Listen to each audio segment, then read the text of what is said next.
What would you do if your dream was ripped away in an instant? This is the story of Jax Collins, a passionate chef who's unjustly fired from the restaurant he dedicated years of his life to. Faced with humiliation and doubt, Jax hits rock bottom. But instead of giving up, he sets out to reclaim his dream starting from nothing. As he rises, Jax builds something bigger than he ever imagined. But when the man who tore him down returns on the night of his grand opening, Jax must confront his past in a way that will change everything. Curious to see how Jax turns his struggles into triumph? Hit subscribe to follow his inspiring journey and comment below. What would you have done in Jax's shoes? Now let's jump into the story.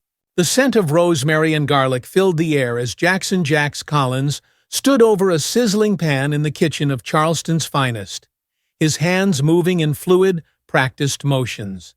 The kitchen was alive around him, with the sharp clatter of pans and the rhythmic hum of kitchen staff calling out orders. But Jax was deep in his own world. For him, this wasn't just a job. It was his passion, his purpose. The shrimp in the pan danced in the oil, and Jax carefully added a splash of white wine, watching the flames leap up briefly before calming into a steady simmer. He smiled to himself, already imagining how the finished dish fusion of shrimp and grits with a delicate French sauce would taste. "Jax, you're killing it. As always, Becky," one of the line cooks, called out from her station across the room. Her bright blue eyes sparkled with admiration as she plated a dish of her own. Jax shot her a quick grin. "Thanks, Beck. Just trying to keep it interesting around here." Becky was a good friend, and they'd been working together for almost 5 years now. She admired Jax's creativity, always eager to taste whatever new dish he had in mind. And they often spent long shifts bouncing ideas off each other. Though they worked in one of the top French restaurants in New Orleans, Jax couldn't help but inject a little bit of home into his cooking. His culinary roots were in the Southern kitchen soul food, full of warmth, love, and bold flavors.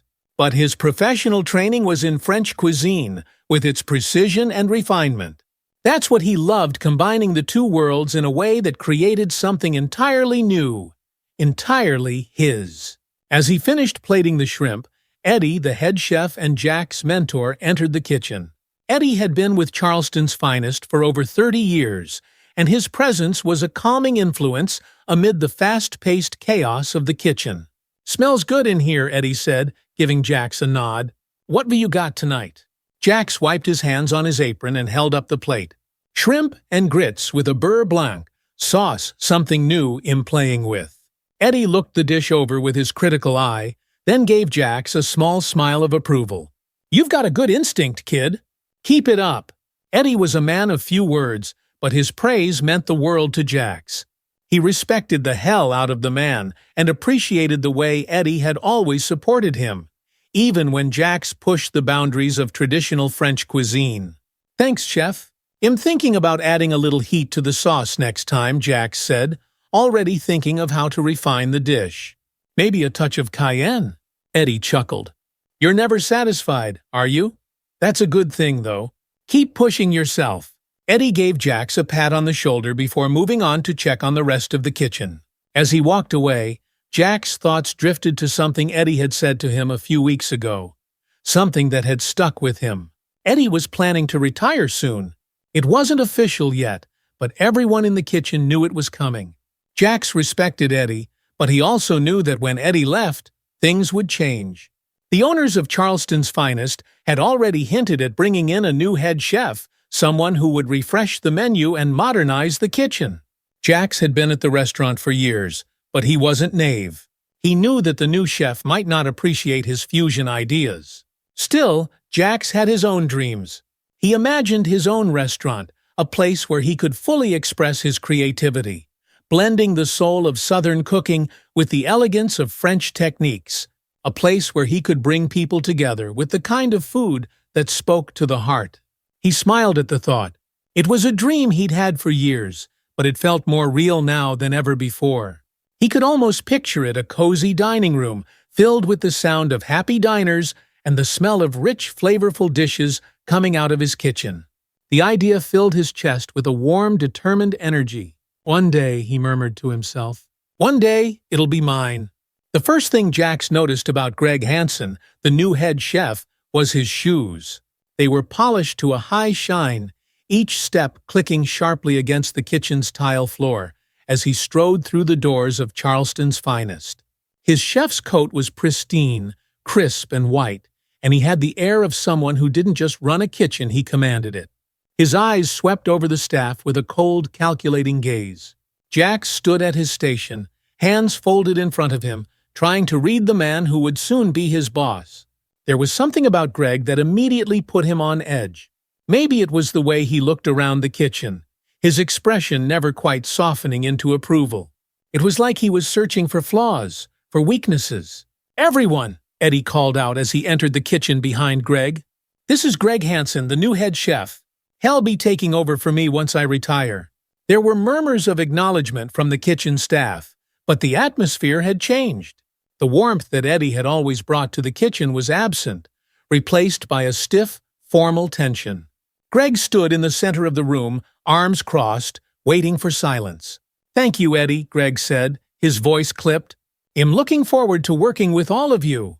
Charleston's finest is known for its classic French cuisine, and we're going to make sure it stays that way."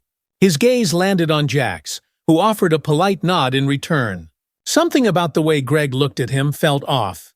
Dismissive almost. But Jax brushed it aside. First impressions could be misleading. He was here to do his job, and that meant giving Greg a chance, even if his gut told him otherwise. As the meeting broke up, Greg made his way through the kitchen, inspecting the stations. Jax caught his attention and decided to introduce himself. "Chef Hansen," Jax said, extending his hand. "I'm Jax Collins. I've been here for about 6 years. It's a pleasure to meet you." Greg's eyes flicked to Jack's outstretched hand, but he didn't take it. Instead, his gaze moved past Jax to the plate of shrimp and grits still sitting on the counter. "What's this?" Greg asked, his tone flat. Jax lowered his hand, feeling the sting of the rejection, but he kept his composure. "That's one of my signature dishes, shrimp and grits with a beurre blanc sauce. I like to bring some southern flavors into the kitchen, blend them with the classical techniques." Greg's lip curled slightly. "I see." He didn't taste the dish. He didn't ask any follow-up questions. He simply glanced at the plate, then looked back at Jax. "We're a traditional French restaurant," he said, his voice cold. "Charleston's finest has a reputation to maintain. We don't serve fusion food here." The words hit Jax like a punch to the gut. He opened his mouth to respond, to explain that the customers loved his fusion dishes, but something in Greg's expression told him it wouldn't matter. Greg had already made up his mind. Without another word, Greg turned and walked away, leaving Jax standing there, his carefully prepared plate growing cold on the counter. The excitement he'd felt just moments ago vanished, replaced by a sinking feeling in his chest. Becky sidled up next to him, her face a mixture of sympathy and disbelief. "What the hell was that about?" Jax shook his head, forcing a smile that didn't reach his eyes. "I don't know. Maybe he's just settling in." But deep down, Jax knew it was more than that. Greg's dismissal wasn't just about the food, it was about Jax, about who he was and what he represented. The thought gnawed at him, but he pushed it down, determined to focus on his work. "This is just a bump in the road," Jax told himself. "He'll figure it out." The kitchen at Charleston's finest was no longer the place of creativity and camaraderie it had once been. Since Greg took over as head chef, things had shifted, and not for the better. It started with small changes. Jax noticed that his shifts were altered, moving him from the coveted dinner service to the less glamorous lunch shifts. At first, he thought it was just a scheduling oversight, but as the weeks went by, it became clear that Greg was intentionally sidelining him. Whenever Jax tried to offer input during menu planning meetings, Greg would cut him off or simply ignore his suggestions. The other chefs noticed it too, but no one said anything. Greg's authority was absolute, and challenging him could mean losing your job. So, they kept their heads down and followed orders, while Jax quietly felt the weight of his isolation grow. "Jax," Becky whispered one afternoon as they prepped for the lunch rush, "have you noticed how Greg's been treating you lately? It's not just about the food, is it?" Jax paused, his hands stilling over the cutting board. He didn't want to admit it, didn't want to believe that Greg's actions were anything more than professional disagreements. But deep down, he knew the truth. "It's probably nothing," Jax said, forcing a smile. "He's just trying to put his stamp on things." Becky frowned, her concern evident. "It doesn't seem right, though. You're one of the best chefs here, and he's pushing you to the side." Jax didn't have an answer. All he could do was keep his head down and continue working, hoping that his skill and dedication would eventually speak for itself. The kitchen of Charleston's finest was buzzing with energy, more so than usual. Tonight was a high-profile event, a special dinner featuring some of the city's most influential figures critics, local celebrities, and wealthy patrons. It was the kind of night that could elevate a restaurant's reputation even further, or, if things went wrong, tarnish it beyond repair. For Jax, it was an opportunity to showcase his creativity. He had spent days perfecting his dish, a modern take on shrimp and grits, infusing Southern flavors with the elegance of French cooking. This was his chance to remind Greg and everyone else of what he could bring to the table. "Jax, how's it coming?" Becky asked as she hurried past with a tray of appetizers. "Almost there," Jax replied, wiping the sweat from his brow. He could feel the weight of the night pressing down on him, but he was ready. The shrimp were perfectly seared, the grits smooth and creamy, and the sauce beurre blanc with a hint of cayenne had just the right amount of heat. He carefully plated each dish, his hands steady despite the tension in the air. This was what he loved, creating something beautiful and watching people enjoy it. He imagined the smiles on the guests' faces when they tasted his dish, how it would make them pause, savoring each bite. He imagined the food critics nodding in approval, perhaps even writing about how this dish, this perfect fusion, was the highlight of the evening. As he finished the last plate, he stepped back, admiring his work. The kitchen was alive with motion, but for a brief moment, Jax felt a sense of calm. This was his element. This was what he was meant to do. The calm didn't last long. Greg Hansen swept into the kitchen, his face set in a hard line as he surveyed the activity. His sharp eyes landed on the plates Jax had just finished, and something about the way he narrowed his gaze sent a shiver down Jack's spine. "What's this?" Greg asked, his voice cutting through the kitchen noise like a knife. Jax stepped forward, keeping his posture confident. "Shrimp and grits with a beurre blanc sauce," he explained. "It's my take on Southern comfort food, but with a French twist. The customers are going to love it." Greg's lip curled in disdain. "Southern comfort food." Jack's stomach twisted. He could feel the eyes of the kitchen staff on him, could sense the tension rising in the room. "Yes, chef," he said, keeping his voice steady. "It's a fusion of flavors. I thought it would be a great addition to tonight's menu." Greg didn't bother to taste the dish. Instead, he picked up one of the plates, holding it up for everyone to see. His voice rose, loud enough for the entire kitchen and possibly the dining room to hear. "This," Greg said, his tone dripping with contempt, "is not what we serve at Charleston's finest." The room went silent. Jax felt the weight of Greg's words like a punch to the gut. He could see the other chefs exchanging nervous glances, could feel the pity in their eyes as they watched him stand there exposed. "But, chef," Jax began, trying to maintain his composure, "this dish people love it. It's one of our most popular—" "I don't care how popular it is," Greg snapped, cutting him off. "This is a traditional French restaurant, not some soul food diner. We have standards, and this," he gestured to the plate with a flourish, "is an abomination." Jack's face burned with humiliation. He wanted to argue, to defend his work, but the words caught in his throat. He could feel everyone staring at him, his colleagues, the line cooks, even the servers who had come in from the dining room. They were all watching him, waiting for him to respond. But what could he say? Greg had made his decision, and no amount of reasoning would change his mind. The kitchen felt colder, smaller, suffocating. The excitement Jax had felt just moments ago was gone, replaced by a heavy sense of shame. He had worked so hard, poured so much of himself into this dish, and now it was being dismissed, no, ridiculed by the man who held his career in his hands. Greg slammed the plate down onto the counter, causing the carefully plated shrimp to slide off, ruining the dish. "Get this out of my kitchen," he barked, his voice hard and final. Then, without another word, he turned and walked away, leaving Jack standing there, the shattered remains of his work lying in front of him. The silence in the kitchen was deafening. Jack stood frozen for what felt like an eternity. His hands were still, but inside, his heart pounded with a mixture of anger, shame, and confusion. He glanced around at his colleagues, hoping to find a friendly face, some hint of support. But most of them looked away, their expressions uncomfortable. Even Becky, who had always been his biggest cheerleader, didn't meet his gaze. He swallowed hard, fighting back the bitterness rising in his throat. Greg's words echoed in his mind, each one cutting deeper than the last. "This is an abomination." Was that really how Greg saw him? As a joke, as someone who didn't belong in the world of fine dining. The kitchen moved on without him. The other chefs returned to their tasks, trying to pretend they hadn't just witnessed the humiliation of one of their own. But Jax couldn't move. He couldn't think.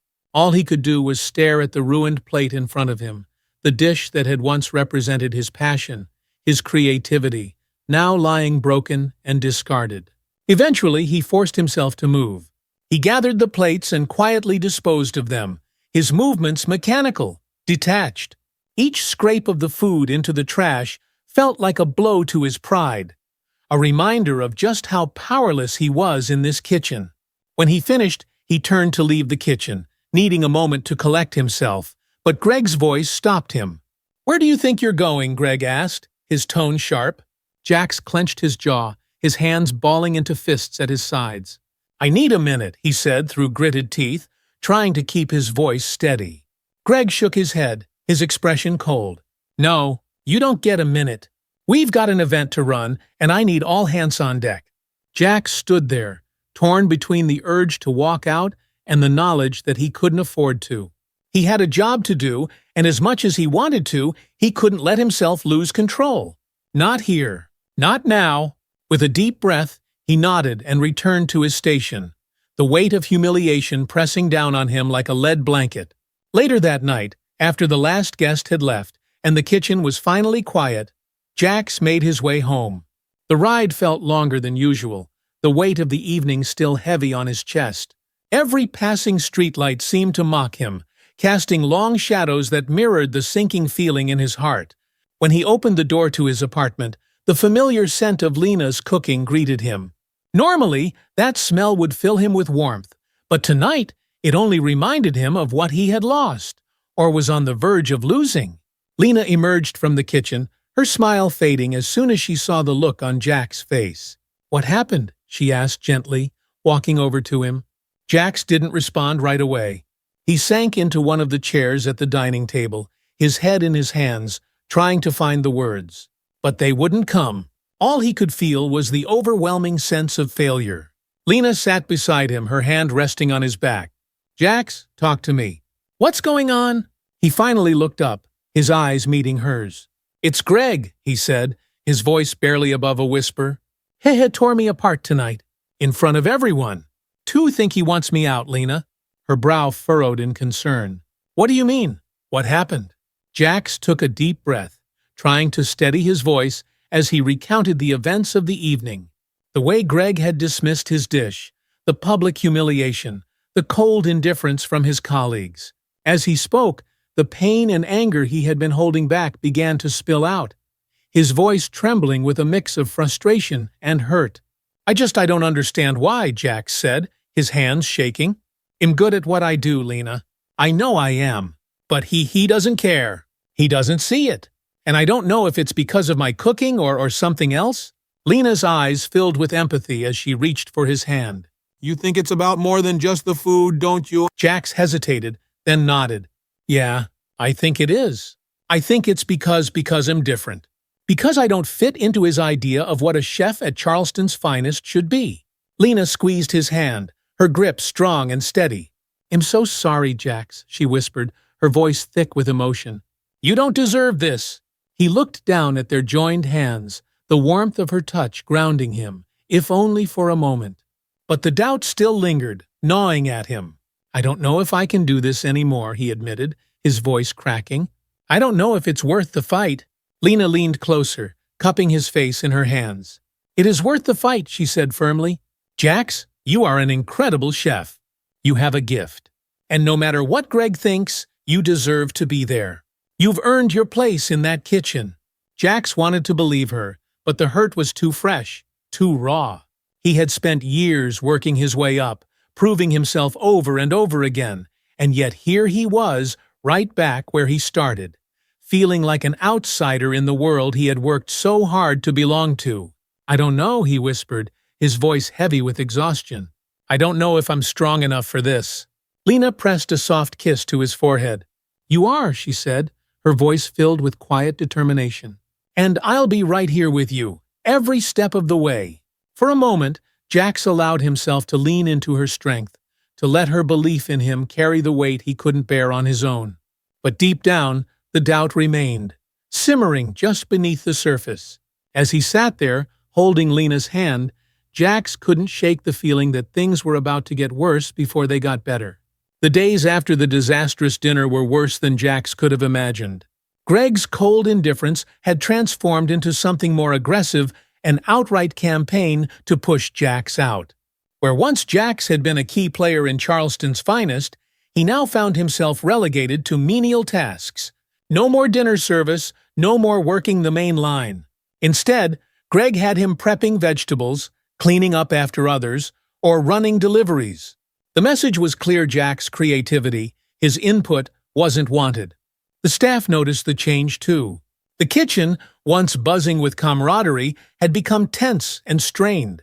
No one spoke openly about it, but Jax could feel the shift in how his colleagues interacted with him. They avoided eye contact, their conversations dying off whenever he entered the room. Some were sympathetic, but most were too afraid of Greg to show it. After all, if Greg could do this to Jax, a seasoned chef who'd been there for years, what could he do to the rest of them? One afternoon, as Jax was cutting vegetables in the back, Becky quietly approached him. She kept her voice low, glancing around to make sure no one overheard. "Jax, this isn't right," she said, her brow furrowed with concern. "Greg's pushing you out, and you know it." Jax didn't stop chopping, keeping his eyes on the carrots in front of him. "Yeah, I know," he muttered. "But what am I supposed to do? I can't afford to lose this job."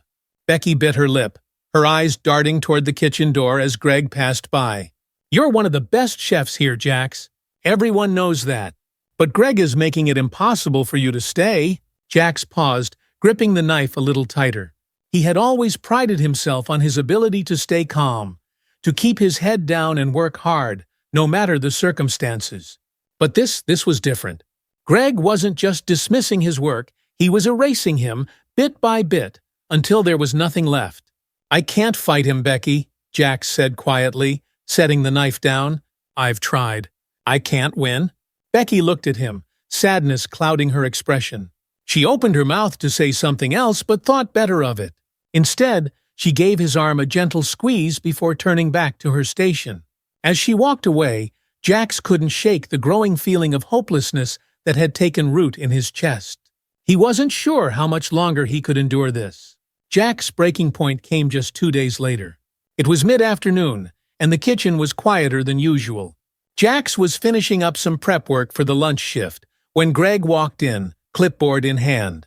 The look on his face was all business, but there was something colder in his eyes, a finality that made Jack's stomach twist.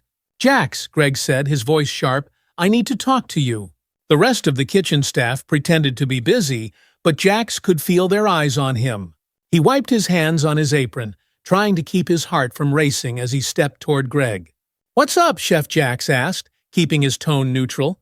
Greg didn't waste any time. "We're letting you go." The words hit Jax like a punch to the gut.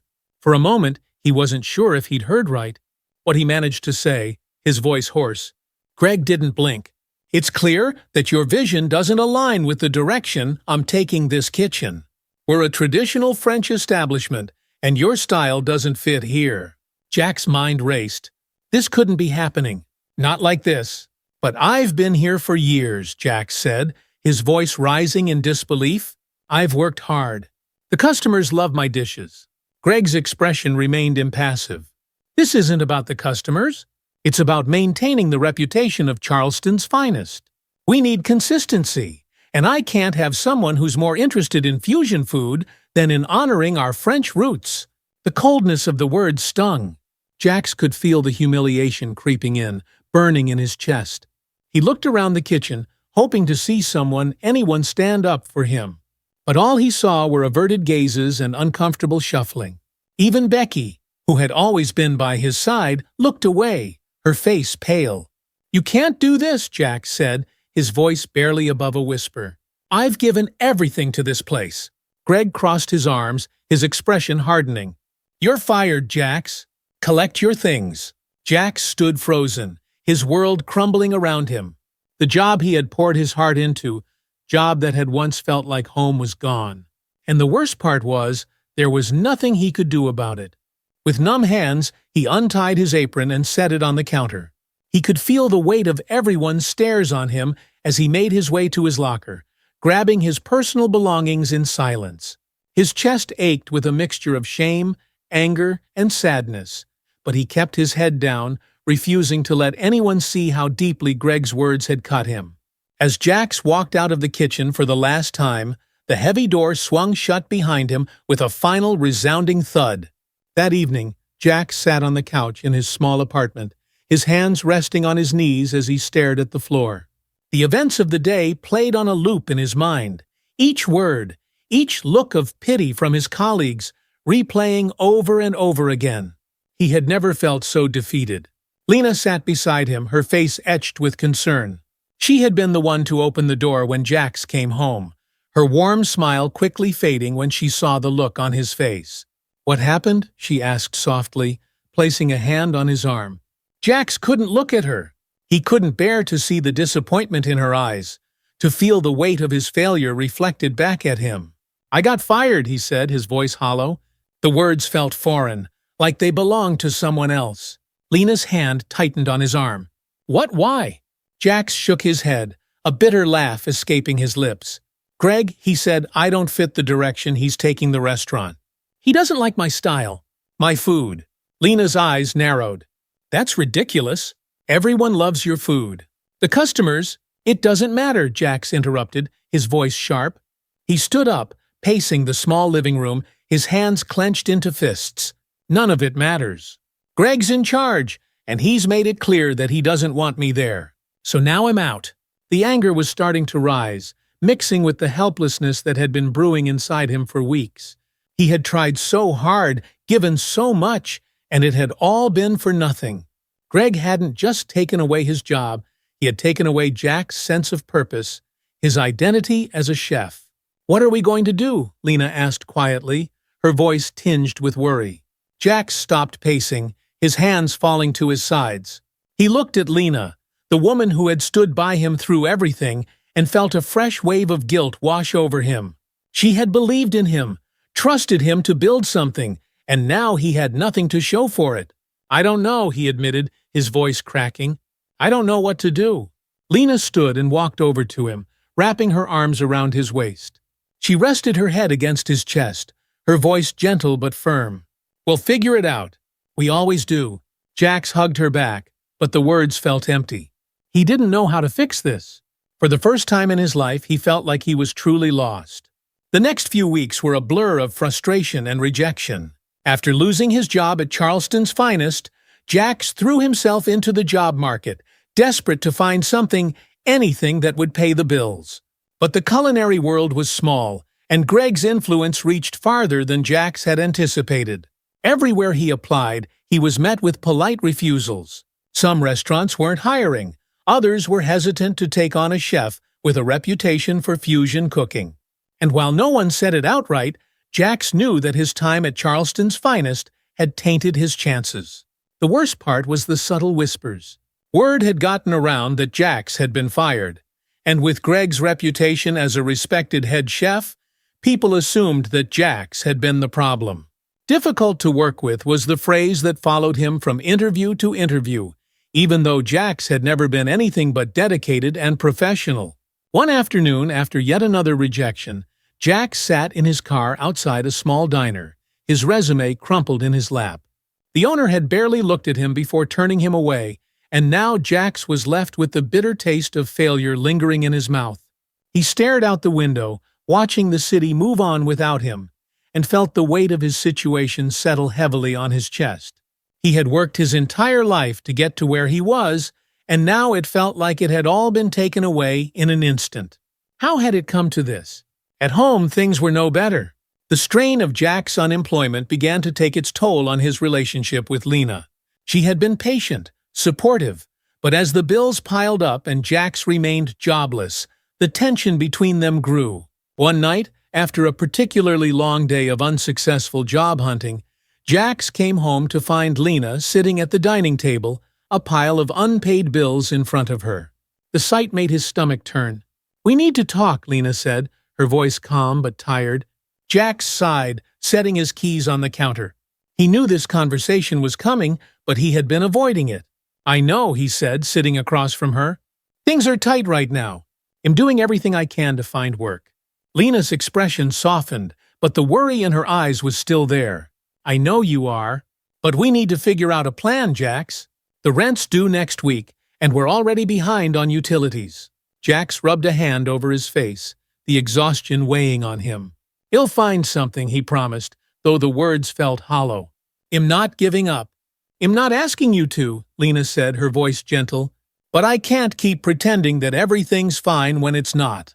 We need to be realistic about what's happening." Jack's temper flared, the frustration boiling over. "What do you want me to do, Lena?" he snapped, his voice louder than he intended. "I'm trying. I'm doing everything I can, but it's not enough. I'm not enough." The words hung in the air between them, heavy with regret. Lena's eyes widened in surprise, her hurt clear, but she didn't raise her voice. "I don't need you to be perfect, Jax," she said quietly. "I just need you to keep fighting. Don't give up on yourself." Jack's anger deflated as quickly as it had risen. He looked down at the table, shame creeping in. Lena had always been his rock, the one person who believed in him no matter what. And here he was, taking his frustrations out on her. "I'm sorry," he muttered, his voice hoarse. "I'm just—" "I know," Lena said, cutting him off gently. She reached across the table, taking his hand in hers. "Well, figure this out. Together." Jax squeezed her hand, grateful for her strength, but deep down, he wasn't sure if he believed her. He wasn't sure if he believed in himself anymore. Late that night, after Lena had gone to bed, Jax found himself sitting alone in the living room, staring at the blank TV screen. The apartment was silent, but inside his mind, the noise was deafening. He had tried to keep it together for Lena's sake, but the truth was, he was falling apart. Losing his job, being rejected over and over again, it had stripped him of everything. His confidence, his pride, his sense of purpose. He felt like he was drowning, and no matter how hard he tried to stay afloat, the current kept pulling him under. Jax buried his face in his hands, his shoulders shaking as the tears came. He had worked so hard to build a life, a career, and now it was all crumbling around him.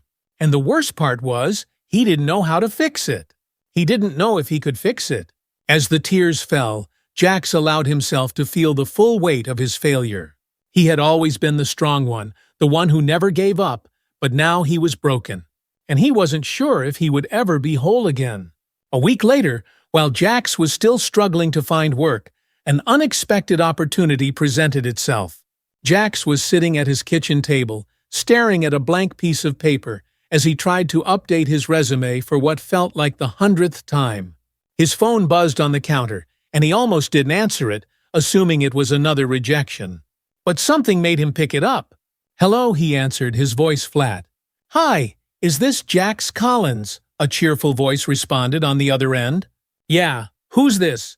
"My name is Sarah Cooper, and I'm with the Oakwood Community Center. We're hosting a charity cook-off next month to raise money for our after-school programs, and I've heard great things about your cooking. We'd love to have you participate." Jax blinked, momentarily stunned. He hadn't expected this an invitation to a cook-off. It seemed out of the blue. Thanks," Jax said, unsure of how to respond. "But I'm not sure if I'm the right person for this."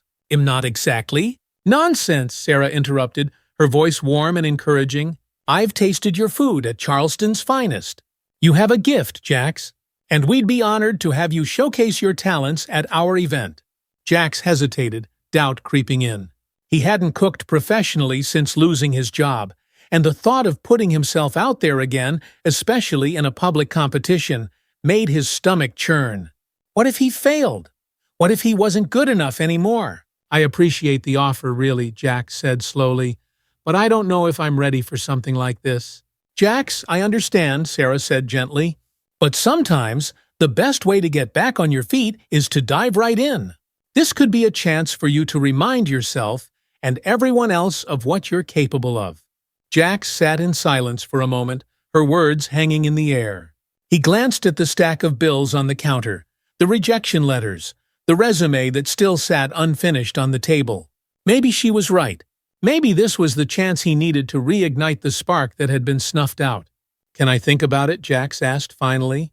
"Of course," Sarah said, "but we'd love to have you. The event is next month. We'll email you the details, and if you decide to join us, just let me know." Jax thanked her and hung up, staring at his phone for a long time. Could this be the break he needed, or was he setting himself up for another disappointment? That evening, Jax told Lena about the cook-off invitation. She listened quietly, her expression thoughtful as he explained his reservations. "I don't know if I can do it," Jax admitted, his voice tinged with doubt. "I haven't cooked anything since Charleston's finest. And after everything that happened, I'm not sure if I'm ready to put myself out there again." Lena looked at him, her eyes soft with understanding. "Jax, I get it. You've been through a lot. But I think this is exactly what you need right now." Jax frowned. "What if I fail? What if I'm not good enough anymore?" Lena shook her head, reaching for his hand. "You haven't lost your talent, Jax. You're still the same amazing chef you've always been. The only thing that's changed is your confidence. This cook-off, it's not about proving something to Greg or Charleston's finest or anyone else. It's about reminding yourself of what you can do." Jax looked down at their hands, feeling the familiar warmth of her support. She had always believed in him, even when he couldn't believe in himself. "Do you really think I should do it?" he asked, his voice quiet. Lena smiled, squeezing his hand. "I think you should go out there and show everyone what they've been missing." The day of the cook-off arrived, and Jax found himself standing in the middle of the bustling Oakwood Community Center, surrounded by chefs from all over the city. The atmosphere was electric, filled with the sounds of sizzling pans, chopping knives, and excited chatter. Jax took a deep breath, trying to calm the nerves that twisted in his stomach. He had prepared his ingredients, carefully selecting the freshest shrimp, cornmeal, and spices for his signature dish, shrimp and grits, with a refined French twist. As he set up his station, he couldn't help but feel the weight of the competition bearing down on him. The other chefs looked confident, experienced, and many of them had reputations that far surpassed his own. But Lena's words echoed in his mind. "This is your chance. This is about you." He started cooking, his hands moving in familiar motions as he seasoned the shrimp, stirred the grits, and carefully whisked the beurre blanc sauce. As the dish began to take shape, Jax felt a sense of calm wash over him.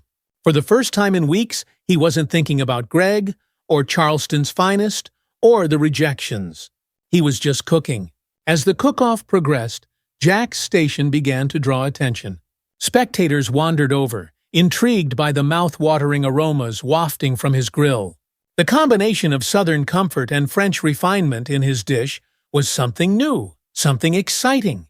One person in particular took notice: Evelyn Parker, a well-known food critic and blogger who had a reputation for discovering up-and-coming chefs. Evelyn watched as Jax plated his final dish, her eyes narrowing in curiosity. When she finally tasted his shrimp and grits, her eyebrows shot up in surprise. "This," she said, turning to Jax with a smile, "is extraordinary." Jax blinked, momentarily stunned. He had been so focused on the dish that he hadn't realized who she was. "Thank you," he said, his voice cautious. Evelyn nodded, clearly impressed. "I've been to a lot of these events, and I've tasted a lot of shrimp and grits. But this is something special. It's elegant, refined, but still has that soul you can't find in every dish." Where did you learn to cook like this? Jax hesitated, then smiled, feeling a spark of pride for the first time in weeks. It's a mix of my Southern roots and my French training. I like to blend the two, create something new. Evelyn nodded thoughtfully, studying him for a moment. You've got something, Jax. If you ever want to take this further, I have some connections. We should talk. Jack's heart skipped a beat. This was at the break he had been waiting for. The days after the cook-off were a whirlwind for Jax. With Evelyn's encouragement, he began to seriously consider the possibility of starting his own restaurant, a dream he had kept alive in the back of his mind for years. It seemed impossible just a few weeks ago, but now, with Evelyn's connections and Lena's unwavering support, it felt within reach. Jax reached out to Tom Peterson, an old friend from culinary school who had since become a successful consultant for restaurants in the city. Tom was enthusiastic about Jack's vision and agreed to help him with the business side of things. Together, they started planning the concept for Jack's restaurant. It would be a fusion of Southern soul food and French techniques, a place where Jax could fully express his creativity without the limitations of someone else's vision. They would call it Southern Twist, a nod to both Jack's roots and his unique approach to cooking. Of course, opening a restaurant wasn't easy. Despite the excitement, Jax and Tom quickly realized that securing funding would be one of the biggest hurdles. They met with potential investors, including Jeff Carter, a local entrepreneur who was known for supporting innovative restaurants. Jeff liked the concept of Southern Twist, but was hesitant to invest in a chef who had been fired from a high-profile restaurant like Charleston's Finest. "I'm taking a risk here," Jeff said during one of their meetings. "Fusion cuisine is easy to sell, and I need to know that you're fully committed to this." Jax nodded, his heart pounding. "I am. This isn't just a restaurant for me. It's my life. I'm ready to put everything I have into this." Jeff studied him for a moment, then nodded. "All right, I'm in."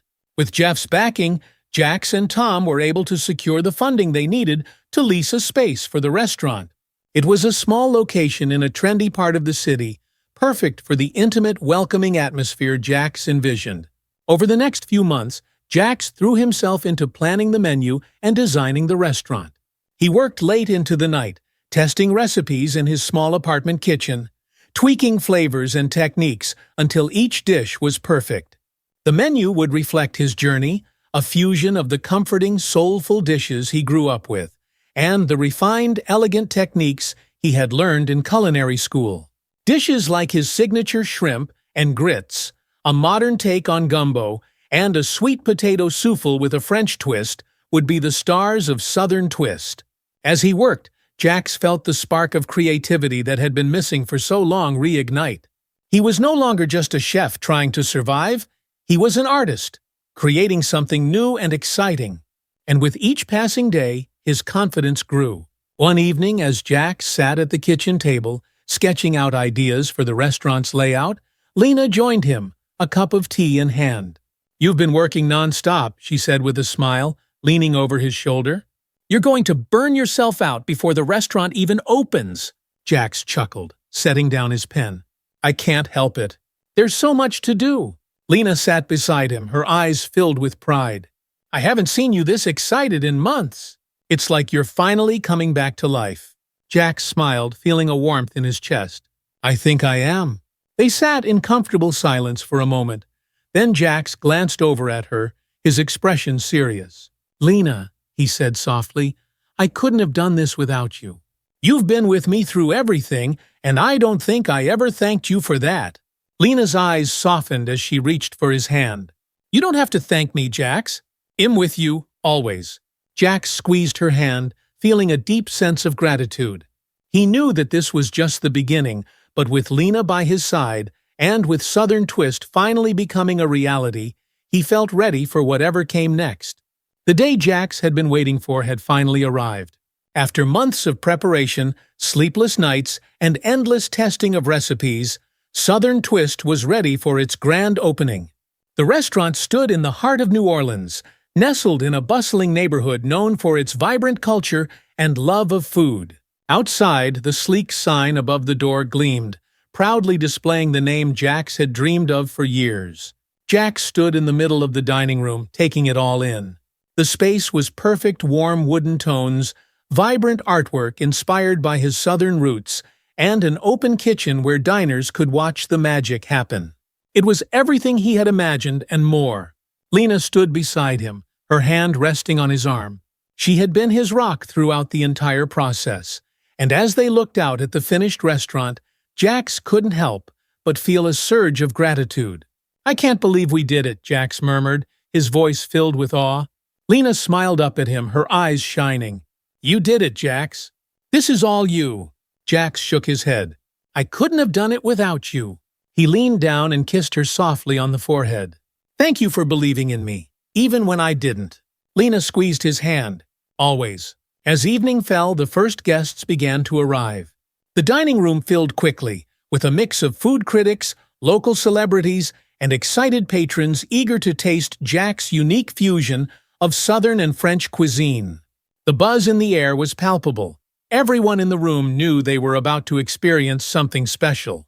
In the kitchen, Jax stood at the pass, his heart pounding in his chest as he oversaw his team. He had carefully selected each member of his kitchen staff, and they moved with precision and focus, plating dish after dish with the same care and attention to detail that Jax had drilled into them during weeks of practice. The first orders went out: shrimp and grits with beurre blanc, a modern twist on gumbo, and sweet potato souffle with a dash of cayenne. The servers moved gracefully through the dining room, delivering plates to eager guests. Jax watched from behind the line, his hands steady, but his nerves on edge. This was it. His dream was finally unfolding in front of him. Everything was going smoothly until Jax caught sight of a familiar face entering the restaurant.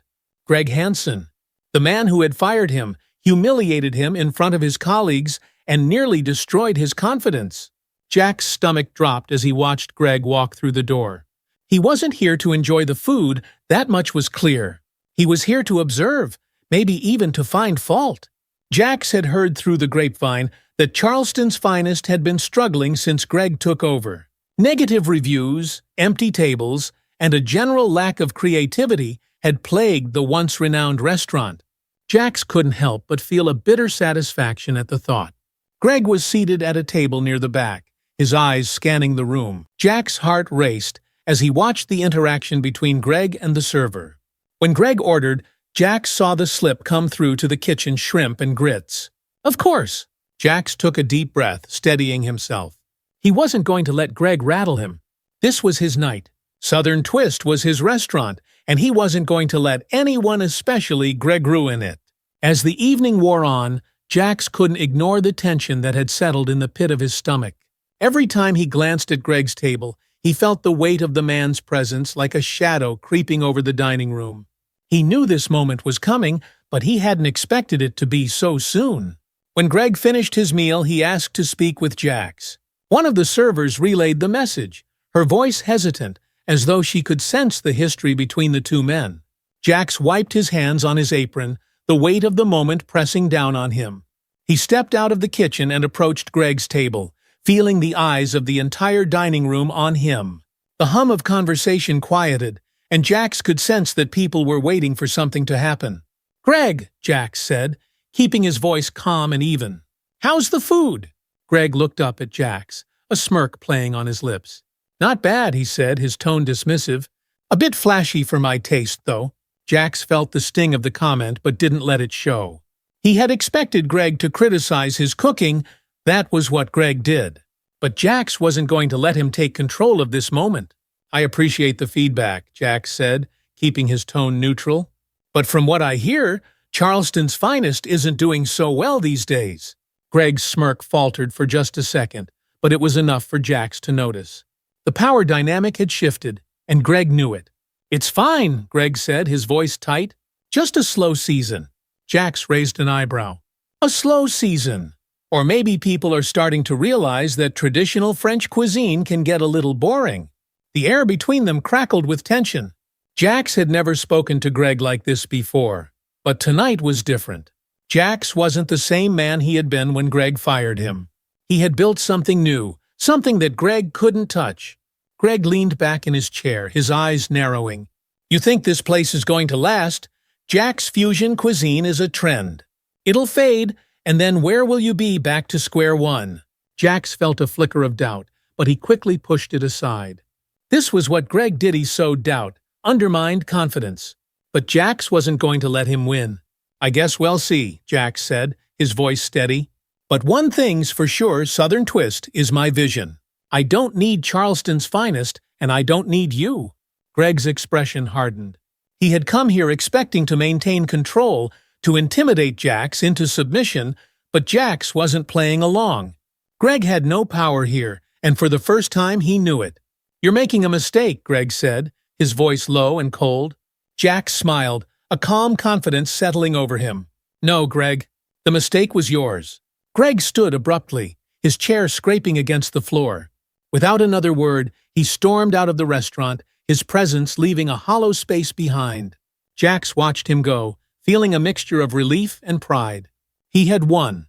Not just the argument, but something much bigger. He had stood up to Greg, faced his past, and come out on the other side stronger for it. After Greg's departure, Jax returned to the kitchen, where the energy was still buzzing. His staff had witnessed the confrontation, but they remained focused, determined to keep the evening running smoothly. As the night progressed, the guests continued to enjoy their meals, and Jax began to feel a sense of calm settle over him. The reviews from critics were already coming in, and they were glowing. Evelyn Parker, the food critic who had taken a liking to Jax during the cook-off, had written a feature about Southern Twist, calling it a refreshing and bold addition to the city's culinary scene. This restaurant is more than just a fusion of flavors, Evelyn wrote. It's a fusion of passion, creativity, and resilience. Jax Collins has created something truly special, something that will leave a lasting mark on the culinary world. The words filled Jax with a deep sense of pride.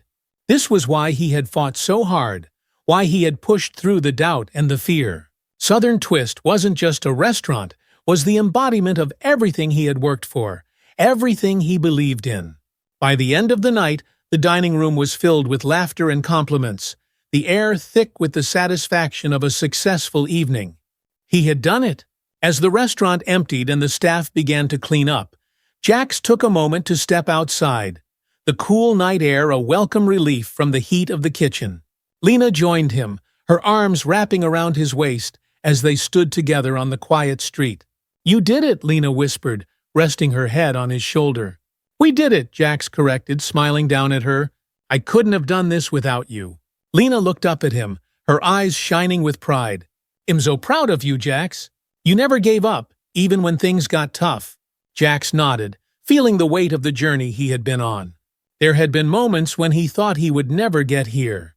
Moments when he had doubted himself and his ability to make his dream a reality. But now, standing here with Lena, watching his restaurant come to life, he knew that every struggle, every setback had been worth it.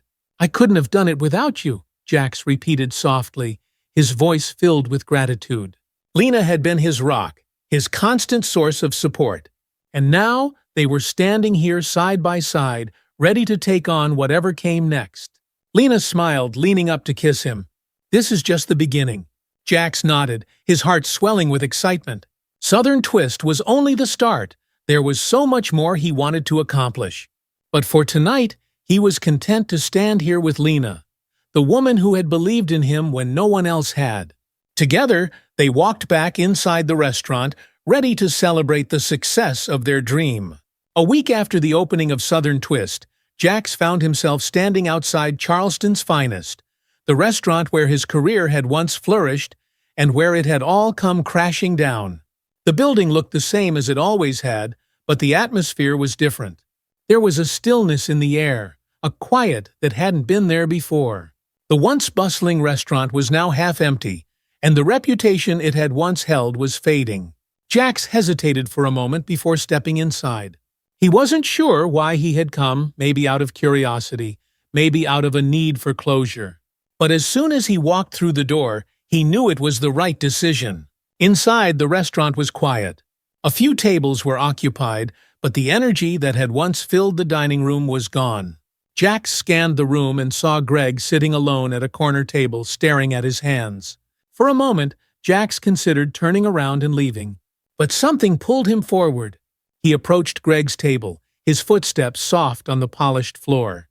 "Greg," Jax said quietly, his voice cutting through the silence. Greg looked up, surprise flashing across his face.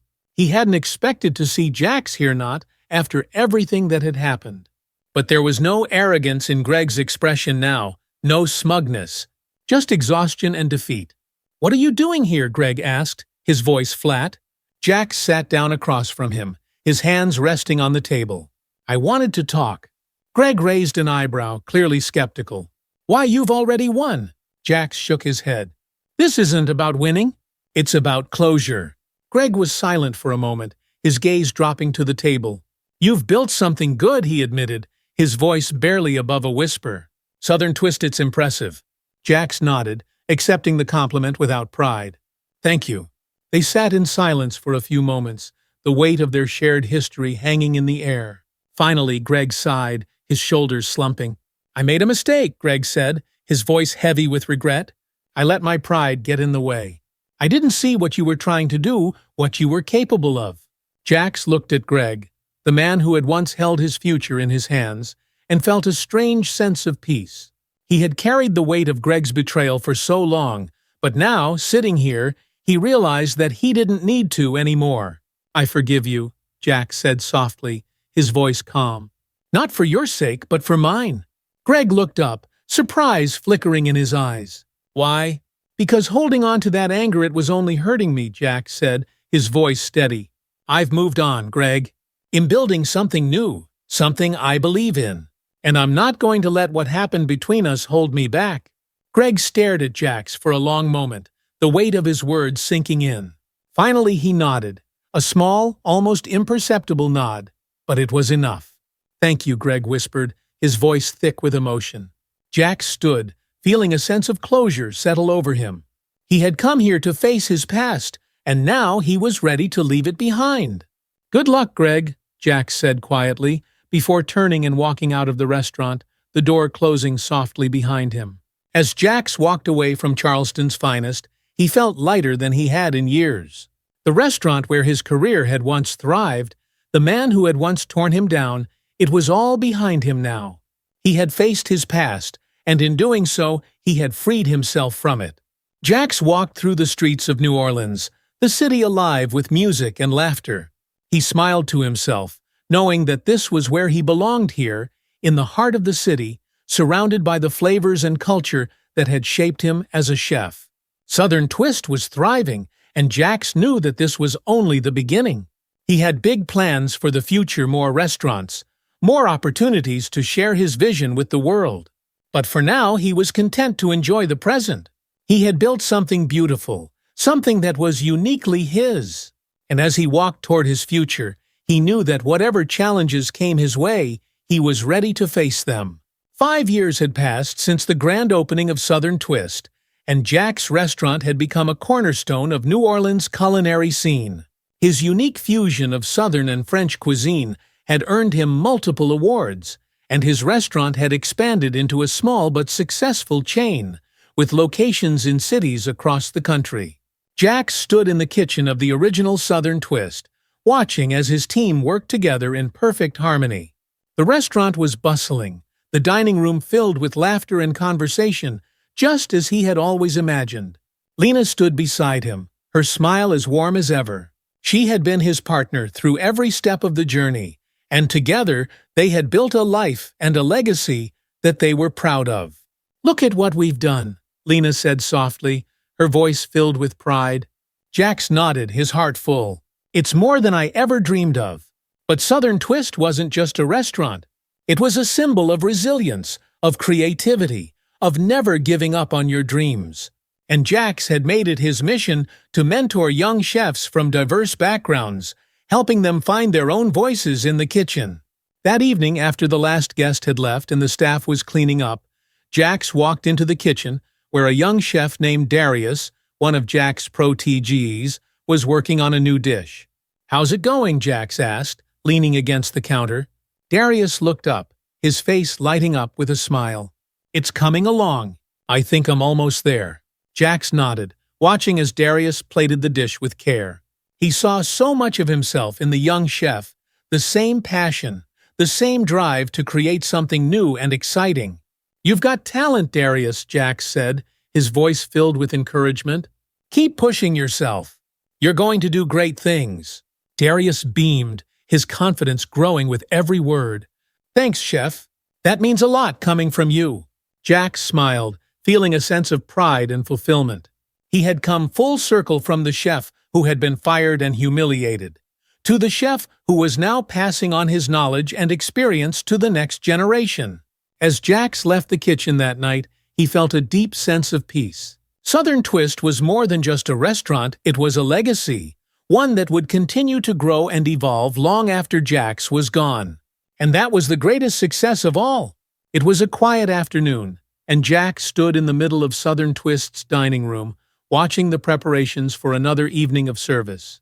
The kitchen was alive with the sounds of chopping, sizzling, and laughter, a testament to the culture he had cultivated in his restaurant. Every chef, every line cook, every server was part of something bigger than just a job. They were part of a movement, a celebration of flavors and cultures that transcended the ordinary. Jax smiled to himself as he thought about how far he had come. What started as a dream during those dark days after Charleston's finest had blossomed into something greater than he ever imagined. Not only was Southern Twist thriving, but it had become a beacon for other chefs like him, chefs who had been told they didn't belong, that their ideas didn't fit within the traditional confines of fine dining. As Jax walked through the kitchen, he stopped at Darius' station. The young chef had recently been promoted to sous chef, and Jax couldn't have been prouder of his progress. Darius had taken everything Jax had taught him and infused it with his own creativity and flair, adding new dimensions to Southern Twist's menu. "Chef, can I get your opinion on this?" Darius asked, motioning to a plate he had just finished plating. Jax leaned over to examine the dish, nodding in approval. "Looks fantastic, Darius. What's the inspiration?" Darius grinned, excitement lighting up his face. "I was thinking about my grandma's black-eyed peas and how I could elevate it with a French sauce. I added a roasted garlic aioli and a little lemon zest to brighten it up." Jax took a bite, savoring the balance of flavors. The heartiness of the peas mixed with the creamy aioli, cut through by the lemonade, was perfect. "You've got something special here," Jax said, clapping Darius on the shoulder. "Keep playing with it. This might be our next signature dish." Darius beamed, his confidence soaring. "Thanks, chef. That means a lot." As Jax walked away, he couldn't help but feel a sense of fulfillment. Southern Twist wasn't just his dream anymore. It was a platform for others to express their own culinary stories, to honor their roots while pushing the boundaries of what was possible. It was everything he had wanted when he started this journey. Later that evening, after the last of the customers had left and the staff was finishing their closing duties, Jax sat at one of the corner tables, a glass of bourbon in hand. Lena joined him, sliding into the seat across from him with a tired but content smile. "You know, I still can't believe it sometimes," Jax said, swirling the amber liquid in his glass. "That we made it." Lena smiled, reaching across the table to take his hand. "You should believe it, Jax. You've worked hard for this." "I know," Jax said softly, his voice filled with gratitude. "But it's more than just the restaurant. It's what it represents. I think about all the people who told me I couldn't do this, who tried to make me feel like I didn't belong. And now, here we are." Lena squeezed his hand, her eyes full of pride. "You've proved them all wrong. You didn't just build a restaurant, Jax. You built a community." Jax smiled, feeling the weight of her words settle in. Southern Twist had become more than just a business. It was a space where people could come together, celebrate their heritage, and create something new. It was a place where differences were embraced, where the blending of cultures and flavors was seen as a strength, not a weakness. Jax leaned back in his chair, taking a deep breath as he looked around the empty dining room. "I don't know what's next, but I'm excited to find out." Lena chuckled, shaking her head. "Knowing you, I'm sure you'll come up with something brilliant." Jax grinned, feeling a renewed sense of energy and purpose. Southern Twist had given him a new lease on life, but he knew there was still more to accomplish. He had big plans, new restaurants, new ventures, but for now, he was content to enjoy the fruits of his labor. Jack's journey has been one of struggle, growth, and triumph. He faced rejection, failure, and moments of doubt, but through it all, he stayed true to himself and his passion. In doing so, he not only achieved personal and professional success, but he also created a space that empowers others to follow their own dreams. The final image of Jack sitting in his restaurant, reflecting on his journey, speaks to the quiet satisfaction of knowing he has made his mark on the world. His future is full of possibility, but for now, he is content to bask in the glow of what he has already accomplished. The story of Jack Collins is a reminder that no matter how difficult the road may be, resilience, passion, and authenticity will always lead to something greater. Jack's success isn't just in the restaurant he built, it's in the lives he touched, the legacy he created, and the dreams he helped inspire. As Jack stood in the quiet of his restaurant, he couldn't help but feel the overwhelming sense of fulfillment that came from seeing his dream come to life. He had faced countless obstacles, but through perseverance, creativity, and the support of those who believed in him, he had made it. And if there's one thing Jack's journey teaches us, it's that you should never give up on your dreams, no matter how hard things get. If this story inspired you, please hit that subscribe button and join our community. I'm here to share more stories of resilience, creativity, and the power of following your passion, whether in the kitchen or in life. Don't forget to like, share, and comment below with your thoughts.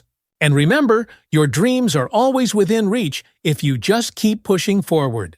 It wasn't easy and it wasn't fast, but it was possible. As Taylor watched Myers talking with Brian and the other officers, she knew that tonight had been a turning point. Not just for Myers, but for the entire department. Trust had been broken in the past, but tonight had begun to mend it, piece by piece. It wouldn't be the last crisis they faced, and there were still officers in the department who resisted the changes Taylor was pushing for. But for the first time in a long while, Taylor felt something she hadn't felt since the day she was appointed chief. Hope. The morning after the hostage situation, the atmosphere at the Brookwood Police Department felt different. There was still the usual hustle and bustle as officers prepared for their daily briefings and filed their reports. But underneath it all, there was a quiet buzz, a sense of something having shifted overnight. Taylor sat at her desk, reviewing the final report on Marcus Langston's arrest.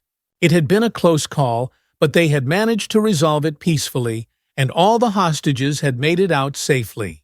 More importantly, the way the department had handled the situation had marked a turning point.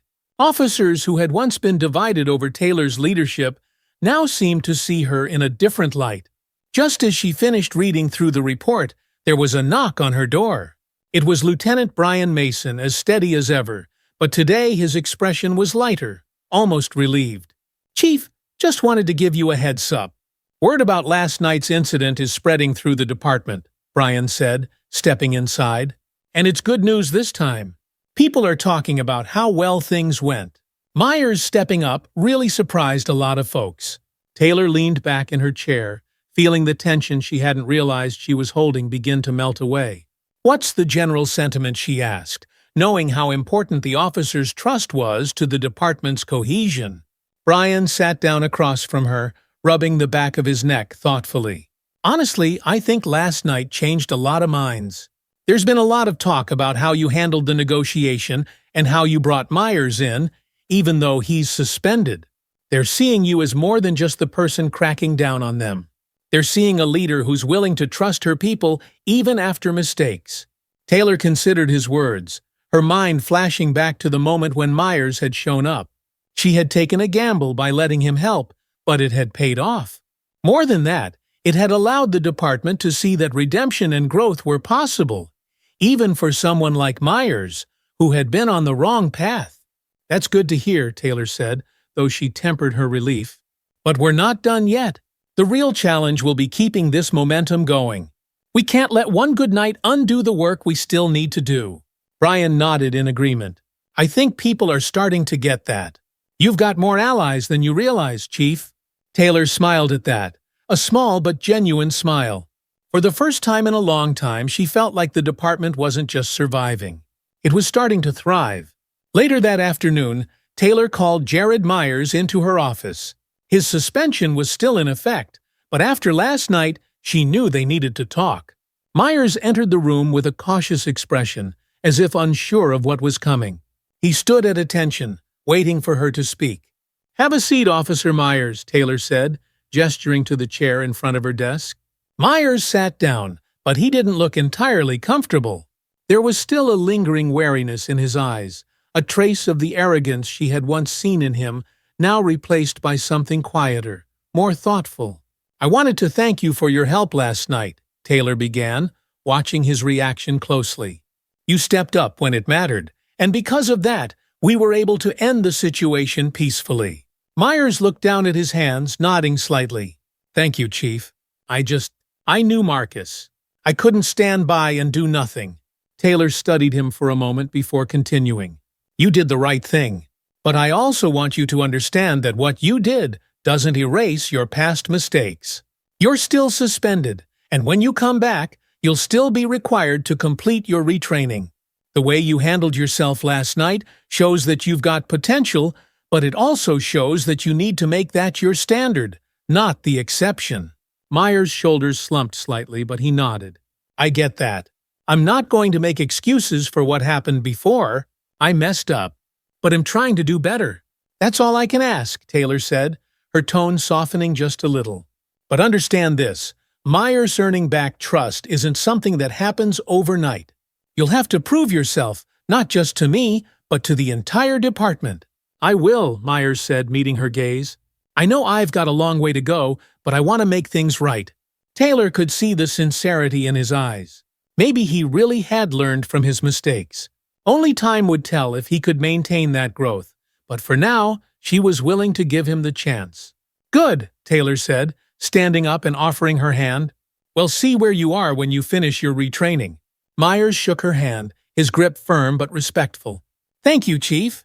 As Myers left her office, Taylor allowed herself a moment to reflect. This was what leadership was about, not just making the tough calls, but also giving people the chance to learn from their mistakes. It wasn't easy, and it didn't always pay off. But sometimes it did, and that was enough to keep her going. The department was buzzing with activity the next morning as Taylor made her rounds. There was still plenty of work to do, cases to solve, reports to file, training to conduct, but the undercurrent of division that had plagued the department for so long seemed to be fading. Taylor walked past Officer Eric Johnson, who was busy filing paperwork at the front desk. He looked up as she passed, his face still marked by the guilt and shame of his involvement in the Myers incident. But instead of avoiding her gaze like he had in the days following his suspension, he gave her a small nod of acknowledgement. Taylor paused, offering him a quick but meaningful smile. "How's it going, Johnson?" Johnson swallowed, straightening up. "Good, Chief. Just trying to catch up on some of the reports I missed while I was out." "You're doing a good job," Taylor said, her tone light but sincere. "Keep it up." Johnson nodded again, the weight of his past mistakes still visible on his shoulders, but there was also a flicker of hope. He wasn't the most confident officer, but he was learning, slowly but surely. As Taylor continued down the hallway, she saw more faces, some familiar, some new, but all of them were starting to look at her with a different kind of respect. Not the forced respect that came from a title or a position of power, but the kind that was earned over time through actions, through consistency. By the time Taylor reached the briefing room, she felt something she hadn't felt in a long time: optimism. The department was still far from perfect, but it was changing. And for the first time, Taylor believed that the change was real and lasting. Several weeks later, Taylor stood on the steps of the Brookwood Town Hall, the autumn air crisp and cool around her. A small crowd had gathered in the square, a mix of local residents, officers from her department, and a few members of the media. The hostage situation had garnered a lot of attention, and the town's leaders had organized a small event to recognize the police department's efforts in resolving it peacefully. Taylor had been asked to speak, and as she stood in front of the microphone, she could see the expectant faces of the crowd watching her. She took a deep breath and began. "Good afternoon, everyone. First, I want to thank you all for being here today. It means a lot to me and to the entire Brookwood Police Department to have your support." There was a smattering of applause, and Taylor smiled, feeling the warmth of the community's approval. But she wasn't here to bask in praise. She was here to speak the truth. Last month we faced a serious crisis. A man's life was in danger, along with the lives of 3 innocent hostages. But because of the bravery and dedication of the officers in this department, we were able to bring that situation to a peaceful resolution. More applause, but Taylor held up her hand to quiet the crowd. "But I want to be clear," she continued, her voice steady but firm. "That situation wasn't just about one night. It was about the trust we've been building slowly, day by day, between this department and the people of this town. Trust isn't something that comes easily. It's something we have to earn, not just once, but every day." She glanced out at the crowd, her gaze settling on a few familiar faces, members of the community who had been skeptical of her leadership when she first arrived.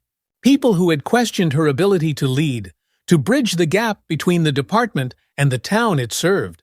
"Brookwood has had its share of challenges," Taylor said, her voice rising slightly. "And so has this department. But what you've shown is that when we work together, when we listen to each other, we can overcome those challenges. We can build something stronger, something better." The applause this time was louder, more heartfelt. Taylor smiled, feeling the energy of the crowd wash over her. For the first time since she had taken the job as chief of police, she felt like she wasn't just leading a department. She was part of a community that was finally starting to trust her and the officers under her command. As the applause died down, Taylor stepped away from the microphone, her heart lighter than it had been in months. She knew there were still challenges ahead. Reform didn't happen overnight, and there would always be obstacles. But for the first time, she felt confident that they could meet those challenges head-on together. That evening, Taylor sat on her front porch, watching as the sun dipped below the horizon. The sky was painted with streaks of orange and pink, and the cool autumn breeze rustled the leaves in the trees. It was peaceful, something she hadn't allowed herself to enjoy in far too long. Her phone buzzed on the table beside her, and she glanced at the screen. It was a text from Deputy Chief Michael Walker. Walker heard about the event. "Sounds like things are finally turning around. Proud of you, Taylor." Taylor smiled as she typed a response. "Taylor couldn't have done it without you." As she set the phone down, Taylor let herself relax, the weight of the past few months finally lifting. The department had faced its struggles, and there was still plenty of work to do. But they were moving forward, and that was all she could ask for. The road ahead would be long, and there would be more challenges, more moments of doubt, more crises to manage. But for now, Taylor allowed herself to savor this small victory. Because for the first time in a long time, she knew they were heading in the right direction. And that made all the difference. Thank you for watching and following the journey of Chief Taylor Scott as she navigates the challenges of leadership and justice. If you enjoyed this story and want to hear more compelling narratives like this one, don't forget to like this video, share it with your friends, and most importantly, subscribe to our channel, hit the notification bell so you never miss an update. We've got plenty more stories lined up that explore courage, growth, and the power of change, just like this one. Your support helps us keep bringing you content that matters. Thanks again, and see you in the next story. Lean on your team, and don't be afraid to keep pushing for change, even when it's hard. As Denise left the office, Ryan felt a sense of peace. The future of the department was in good hands. It was time for him to step back and let the next generation lead. With his retirement officially announced, Ryan took a few weeks to reflect on Jordan's proposal. The idea of taking the community safety initiative to a national level intrigued him, but he was also ready for a quieter life after years of public service. He spent more time with his family, enjoying the slower pace, but the thought of leaving the work behind nagged at him. One evening, Ryan found himself sitting on his back porch, the sun setting over the city skyline. The phone buzzed, and he saw a message from Jordan. "Still waiting on you, old man." "Time's ticking." Ryan chuckled to himself, shaking his head. Jordan never gave up on a fight. That night, Ryan made his decision. He wasn't ready to walk away from it all just yet. The work they had started was too important, and if there was a chance to make a lasting impact on a national scale, he wanted to be a part of it. The next morning, Ryan called Jordan. "All right, I'm in. Let's do this." Jordan's voice was filled with triumph. "I knew you couldn't resist. This is going to be big, Ryan. We're about to change the game." With the decision made, Ryan found himself in Washington, D.C., meeting with lawmakers, community leaders, and law enforcement officials from across the country. The national pilot program was being rolled out in 10 major cities, and Ryan was instrumental in helping to shape its implementation. His experience in building the initiative from the ground up gave him a unique perspective, and his input was invaluable as they adapted the program to fit the specific needs of different communities. Jordan, as always, was right there with him, leading the charge from the legal side and ensuring that the program stayed true to its original goals of fairness, justice, and community empowerment. As the months passed, Ryan found himself energized by the work. He had thought he was ready for retirement, but this new mission gave him a renewed sense of purpose. 2 years into the National Pilot Program, the results were undeniable. The Community Safety Initiative had reduced violent incidents, built stronger bonds between law enforcement and residents, and empowered communities to take control of their own safety. The program was hailed as a success, and plans were already underway to expand it to even more cities. Ryan, now in his mid-60s, knew it was finally time to step back for good. His work was done. He had helped lay the foundation for a new era of policing and community collaboration, and he had no doubt that the leaders who followed would continue to build on that legacy. As he stood on the steps of the Capitol, watching the latest round of national reforms being signed into law, Ryan felt a deep sense of fulfillment. He had spent his life fighting for justice, for fairness, and for a better future. And now that future was being realized. Jordan stood beside him, grinning. "Well, old man, we did it." Ryan smiled, his eyes reflecting both pride and relief. "Yeah, we did." They stood there together, watching the crowds below, knowing that their fight had been worth it. The road had been long, the challenges immense, but they had built something lasting, something that would shape the future for generations to come. And in that moment, Ryan knew that while his journey as a public servant was over, his legacy of justice, reform, and hope would live on. Ryan Carter had officially retired from his role as Chief of Police and had successfully completed his work on the National Pilot Program. Now, standing on the balcony of his home in Denver, he gazed out over the city that had shaped his life. After decades of service, he was finally stepping away from the day-to-day grind of law enforcement. But it didn't feel like the end. In many ways, it felt like a new beginning. Without the constant pressures of his old position, Ryan found himself reconnecting with old hobbies and passions that he hadn't had time for in years. He spent more time with his family, his wife Elena, and their 2 grown children, Tyler and Sophia.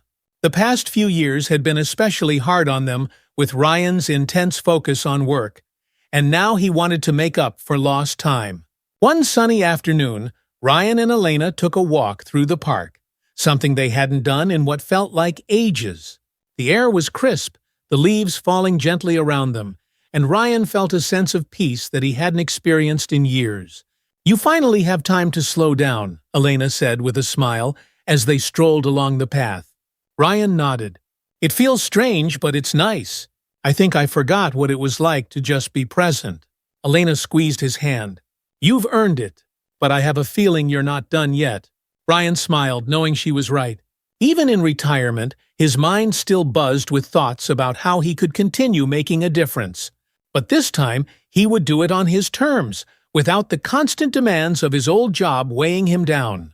A few months into his retirement, Ryan was approached by a local university to teach a course on ethical leadership and policing reform. The idea intrigued him. He had spent years putting these principles into practice, but now he had the opportunity to pass that knowledge on to the next generation of leaders. The thought of stepping into a classroom full of eager students, young people, who would one day be responsible for shaping the future of law enforcement, gave Ryan a renewed sense of purpose. He accepted the offer and began preparing for the course. On his first day at the university, Ryan felt a twinge of nervousness as he walked into the lecture hall. The students sat quietly, some of them looking excited, others curious, all waiting for the former police chief who had gained national recognition for his reforms. "Good afternoon," Ryan began, standing at the front of the class. "My name is Ryan Carter, and am here to talk to you about the future of policing." He paused, scanning the room before continuing. "But before we talk about the future, we need to understand the past, the mistakes, the challenges, and the moments when we didn't get it right. Because if we don't learn from those moments, we'll be doomed to repeat them." The room was silent as Ryan spoke, but he could feel the students' attention. Their interest peaked. Over the course of the semester, Ryan shared not just the victories he'd had in his career, but the hard lessons he had learned along the way. He emphasized the importance of empathy, listening, and above all, the responsibility that comes with the badge. Teaching gave Ryan a new outlet for his energy and passion. It wasn't the adrenaline-filled, high-stakes work of policing, but it was just as important. These students were the future, and he was determined to equip them with the tools they needed to lead with integrity. While Ryan was settling into his new role as an educator, Jordan Thompson's star continued to rise. His work on the national level had gained him a reputation as one of the most respected voices in the fight for justice reform. Jordan had helped pass landmark legislation that put ethical limits on the use of surveillance technology, created national standards for police accountability, and expanded community-led safety programs across the country. One afternoon, Jordan called Ryan from his office in Washington, D.C., and with some unexpected news. "Ryan, guess what?" Jordan said, his voice buzzing with excitement.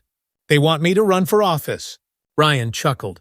"Who's they? And what office are we talking about here?" Jordan laughed. "A group of people who've been following my work think I should run for Congress. They want me to take this fight from the courtroom to the Capitol." Ryan wasn't entirely surprised. Jordan had always been a fighter, and he had the kind of charisma and conviction that made him a natural leader. "I can't say I didn't see this coming." "Are you thinking about it?" "I am," Jordan admitted. "It's a huge responsibility. But I've been thinking about how much more we could accomplish with the right people in power. If I can push for change at the highest level, why not go for it?" Ryan nodded, though Jordan couldn't see it. "You've always said we need people inside the system to change it from within. This might be your chance to do just that." "I've been thinking the same thing," Jordan replied. "It's a big step, but I think it's the right one." As they talked, Ryan felt a deep sense of pride for his friend. Jordan had spent his life fighting for justice, and now he was on the verge of taking that fight to the national stage. The following year, Jordan launched his campaign for Congress. With his years of legal experience and his proven track record in reform, he quickly gained support from a wide range of voters. His platform focused on criminal justice reform, civil rights, and economic equality issues that had been central to his work for decades. Ryan, though retired, was actively involved in the campaign, offering advice and helping Jordan connect with key community leaders. He traveled with Jordan to campaign events, standing by his side as they continued to push for the changes they had always believed in. On the night of the election, Ryan sat in the campaign's headquarters, surrounded by Jordan's team, watching the results roll in. The energy in the room was electric, but Ryan remained calm, reflecting on everything they had accomplished together. When the final votes were tallied, it was official: Jordan had won the election. The room erupted into cheers, and Jordan was immediately swarmed by supporters and media. But as soon as he had a moment, Jordan made his way through the crowd to Ryan. "We did it, man," Jordan said, grinning from ear to ear. Ryan smiled, shaking his friend's hand before pulling him into a hug. "You did it! I'm proud of you." Jordan nodded, his expression turning serious for a moment. None of this would have happened without you, Ryan. We've been in this together from the start. As the celebration continued, Ryan couldn't help but feel that this was only the beginning of something even bigger. Jordan's election to Congress meant that the work they had started years ago, the fight for justice, fairness, and accountability, was now being carried forward on a national level. And while Ryan was stepping back, he knew that the movement would continue to grow, led by people like Jordan, who were ready to take the next steps. As Ryan watched Jordan deliver his victory speech later that night, he felt a sense of closure and fulfillment. The work they had done together had made a lasting impact, not just in their city, but across the country. They had faced countless obstacles, but through it all, they had never given up. Ryan's life was quieter now, but it was filled with meaning. His time teaching at the university continued to bring him joy, and the students he mentored were already starting to make waves in the fields of law enforcement, social justice, and community activism. His influence would live on through them, and through the work Jordan was doing on a national scale. In the end, Ryan realized that the fight for justice never truly ended. It was passed down from one generation to the next, evolving with each new challenge. But he took comfort in knowing that the work would continue long after he was gone.